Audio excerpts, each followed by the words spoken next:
How are you guys? In this video, I would like to provide you with essential tips on how to stay happy and positive, especially in turbulent times. Trust in the divine purpose and order of the events that are happening in your life. We all have different traumatic events that happen in our life, right? And in my life particularly, I had very many of those. And the most dramatic event that I had was my parents, when my parents passed away. And at that time, I felt like my life was over and nothing truly mattered. However, later I realized that that event, despite the fact it was really traumatic, made me much stronger. It made me more powerful. It helped me understand human pain. It helped me become more empathetic. It created a great coach in me. And also it helped me transform my life and so many of my clients. And I do not wish anyone to experience such a traumatic event, but I wish everyone to understand the purpose behind those events in our life.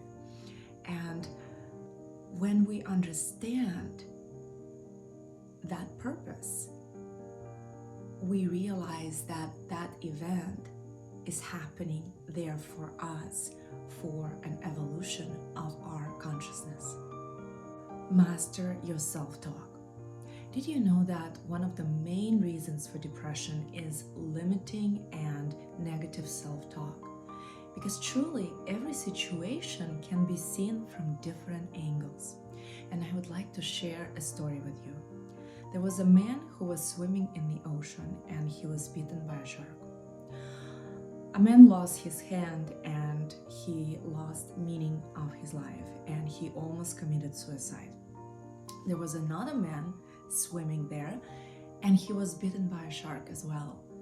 However, this man was not afraid about his hand, which he also lost. He was afraid about the sharks, which he was afraid now would be killed because he was swimming in that ocean.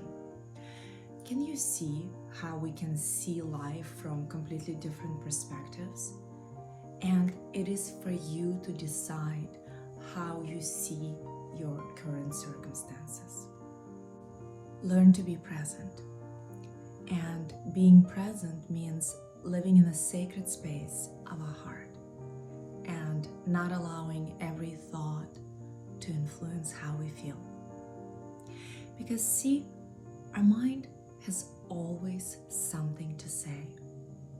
I've met so many millionaires who told me that their minds were telling them that they would lose their millions.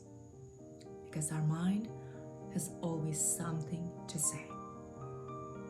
And when we live in a sacred space of our heart, when we are fully present, we feel love, bliss, and serenity. And that's when we become the masters of our mind. And that's when we only use it when we need it, instead of it using us. Learn to surrender. Surrendering to life circumstances is probably one of the most difficult but rewarding thing to learn. It's truly a true mastery. And I would like to share with you a story about the monk. There was a monk in the village who was accused of raping a girl of one of the family who lived in the village. And the family brought him the child to take care of. And the only thing that monk said was, "Is that so?" So the monk didn't allow that event to influence how he felt. He didn't allow himself to feel sadness or despair because he realized that present moment and love and serenity is a state which should not be affected by what's happening in the outside world. A year later, a family actually discovered that the monk didn't rape the child. So they came back to get the child of their daughter back. And the only thing that monk said was, "Is that so?"